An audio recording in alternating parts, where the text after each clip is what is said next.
The Sallie House is one of the most haunted places in the United States, with disturbing paranormal events appearing on various TV shows since the early 1990s. The haunted history of the Sallie House centers around the Pickman family, who lived in the home from 1992 to 1994 and were tormented by what some people believe to be a demon.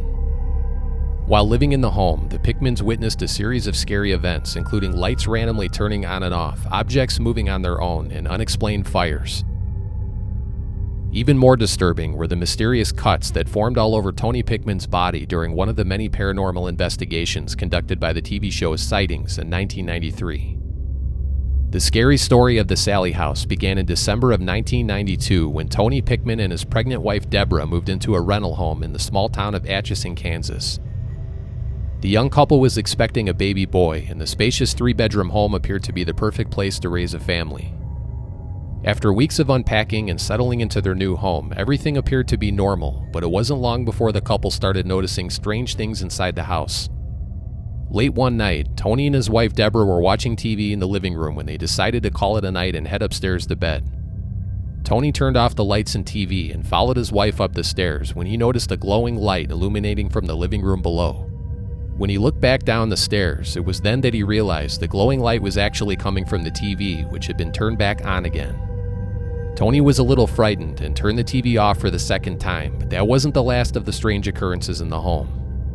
In the beginning, the paranormal activity was subtle and only happened on occasion, but as time went on, the episodes gradually worsened and became more frequent after the couple's son Taylor was born. In 1993, Debra's sister Karen traveled to Atchison to see the baby in the new home. After dinner, Debra, Karen, and the baby were in the living room when Tony made a frightening discovery in the nursery upstairs. He noticed that the light inside the nursery was turned on, and when he walked into the room, some of the stuffed animals had been moved from the toy shelf and placed in a perfect circle on the floor. Thinking his wife and sister-in-law were playing a prank, Tony showed them what he found, but they insisted no one move the toys from the shelf. They picked up the stuffed animals and put them away, but only a short time later, Debra returned to the nursery and all of the toys were placed in a circle on the floor again. In the months that followed, lights began turning on and off on their own, and objects were violently thrown onto the floor.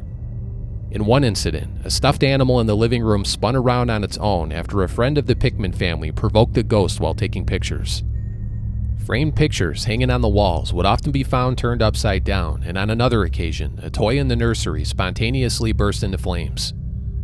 The bizarre events in the home became even more dangerous when unexplained scratches and welts started appearing on Tony Pickman's arms and back. The Pickmans were about to flee the home, but in a last-ditch effort to find answers and rid the house of the entity, they brought in psychic medium Barbara Connors to investigate. Barbara investigated the home and concluded that the house was inhabited by the ghost of a 7-year-old girl named Sallie, who was believed to be overprotective of the baby. The psychic encouraged Debra to communicate with Sallie and even welcome her as part of their home, but Tony was doubtful and believed Sallie was something far more sinister. Not long after meeting with the psychic, Tony was in the kitchen early one morning pouring a glass of orange juice when he came face to face with the entity. As he closed the refrigerator door, he dropped the glass onto the floor when the apparition of a young girl appeared near the basement door and then vanished.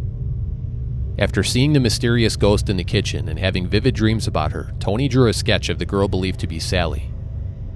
The girl looked to be about 7 years old, and she had a bow in her hair and wore a dress that looked like it was from the early 19th century, if not older.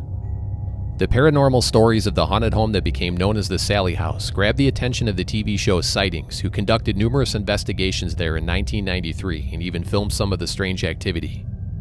The show brought in renowned psychic medium Peter James to investigate the paranormal activity and the mysterious entity haunting the home. James was allegedly unaware of Sallie before meeting the Pickmans, but soon after arriving, he confirmed the presence of a girl named Sallie and even claimed to have seen her standing in the upstairs window before entering the home. According to James, the home was inhabited by the ghost of a girl named Sallie and an older woman whose name was unknown. Peter James claimed Sallie lived in the home a long time ago and died from pneumonia, and he also believed the house was once occupied by a doctor.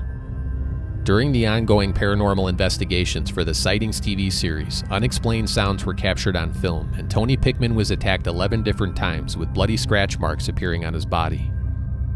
During the investigations, the Pickmans moved out of the home in 1994, but Tony later came back for interviews, and each time, the mysterious scratch marks returned almost immediately.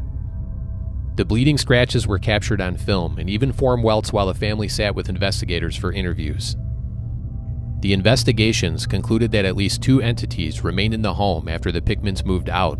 But why? And did a girl named Sallie really live and die in the home? Historical records show the home was built in 1867 by Michael Finney, who went by MC. It's also worth noting that scratch marks with those same exact initials appeared on Tony Pickman's body during one of the paranormal investigations. At the age of 51, Michael Finney, or MC, ended up dying in the home of natural causes in 1872, and his funeral was held in the living room downstairs. 3 more members of the Finney family lived and died in the home, including Charles Catharines in 1874, William True in 1918, and Agnes Finney True in 1939. Agnes was the last member of the Finney family to live and die in the home. After Michael Finney died in 1872, his son Charles Finney inherited the house and became a doctor in 1894. Charles moved into the home and ran a medical practice from the first floor, while living on the second floor with his wife, son, and 2 other family members. The stories of where Sallie comes into the picture vary, but according to Peter James the psychic, Sallie lived in the home and died from pneumonia, but another version tells a different story that's both tragic and gruesome. According to the legend, a woman brought her 7-year-old daughter Sallie to the doctor after complaints of severe abdominal pain. Upon examination, Dr. Finney realized the girl's appendix was about to burst and required an emergency appendectomy. The story claims that Dr. Finney performed the procedure at the house without anesthetics, causing Sallie to go into total shock and die shortly after suffering through immense pain and agony. Another version of the story claims Dr. Finney had an affair with an African-American woman, and due to racial tensions at the time, the failed appendectomy was performed at the house to keep the affair a secret. But is there truth to any of these stories, and did a girl named Sallie really live or die in the home? Charles Finney was in fact a successful doctor while living in the home from 1894 to 1905, and although it's possible, there are no records of a girl named Sallie dying in the home from a failed surgery. Records reveal that Dr. Finney did have an office in downtown Atchison, but it's unclear if he actually performed medical procedures from the first floor of the home. Some people doubt the story of the failed surgery because if true, there would have been witnesses to the tragic event since 4 members of the Finney family were living upstairs at the time. Charles Finney would also later become the town's mayor in 1913, and it's unlikely he would have been elected if the failed surgery was known to the public in the years prior. The TV show Sightings claimed a girl named Sallie lived and died in the home under mysterious circumstances in 1905, but no one has ever produced official records to prove the claim. The only record of a Sallie ever living in the home was in 1948 when the Mize family moved in with their daughter Sarah, who went by Sallie. However, the family didn't live in the home very long, and Sallie Mize is still alive. Another Sallie, who some people believe might have a connection to the haunting, was an African-American woman named Sallie Isabel Hall, who lived only a few blocks away from the Finney house and died in 1905 at the age of 33. Although Sallie Hall didn't live in the home, she gave birth to a total of 14 children, with only 4 surviving, and it is possible that some, if not all of the babies, were delivered inside the Finney house. But no historical records have ever been found to connect Sallie Isabel Hall with Charles Finney or the house on 2nd Street. The haunting of the Sallie House has received worldwide attention and was featured on multiple TV shows, including Sightings and Ghost Adventures, but some people doubt the paranormal stories surrounding the Pickman family. Many people wonder why the family continued living in the home with a newborn baby after being subjected to spontaneous fires and physical attacks. Others believe the scratch marks on Tony Pickman's body were self-inflicted and the scary events in the home were hoaxed for the TV show. It's also worth noting that another family who lived in the home after the Pickmans moved out have publicly stated they never experienced anything strange in the house at all and even doubted the stories. Some skeptics have also questioned why the activity seemed to begin only after the Pickmans moved in, but the truth is, the Pickmans were not the first family to have scary encounters inside the home. In 1990, the Humbird family moved in with their daughter Heather and lived in the house for less than 1 year. The mother later reported that her daughter would often communicate with an imaginary friend named Sallie in her bedroom. At the time, the mother didn't think much about it, but when Sightings featured her former home on TV, she came forward with the creepy story. Her daughter would also later identify the girl in Tony Pickman's sketch as being her imaginary friend Sallie. Another former resident of the Sallie House is Kelly Elias, and she also had her own scary story to tell in 1993. It's unknown how long Kelly lived in the home, but after learning about the Pickmans' experience on TV, she came forward with a creepy story. One day she made a startling discovery while walking past the nursery, which at the time was the bedroom for her 2 younger brothers. As she walked past the bedroom, she immediately noticed a small fire in the corner of the room underneath the window. Luckily, the fire was put out before it spread, but how or what exactly started the fire remains a mystery. If the haunting of the Sallie House is real, no one will ever know if the ghost is really a 7-year-old girl or something evil in disguise. The house is believed to be haunted by Sallie and Agnes Finney, who was the last family member to die in the home in 1939. Others believe the ghost of Charles Finney's father, Michael, also haunts the home because his initials MC appeared on Tony Pickman's body during the paranormal investigations in 1993. Another theory is that the ghost belongs to one of the many renters who lived in the home before Agnes Finney's death in 1939. Charles Finney and his wife and child moved out of the home in 1905, but Agnes Finney continued living in the house and rented out the rooms for many years until she died in 1939.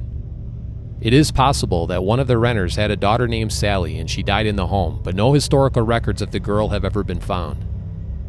In the early 2000s, rumors began circulating about satanic rituals taking place in the home after property owner Les Smith made a frightening discovery in the basement. After a problematic renter was evicted from the home, the owner went down into the basement and found the drawing of a pentagram on the floor, along with names and satanic symbols on the stone walls. In an interview for the podcast Astonishing Legends, the owner said the pentagram was carefully drawn, and it was obvious that whoever drew it knew what they were doing and were making a serious effort to conjure something.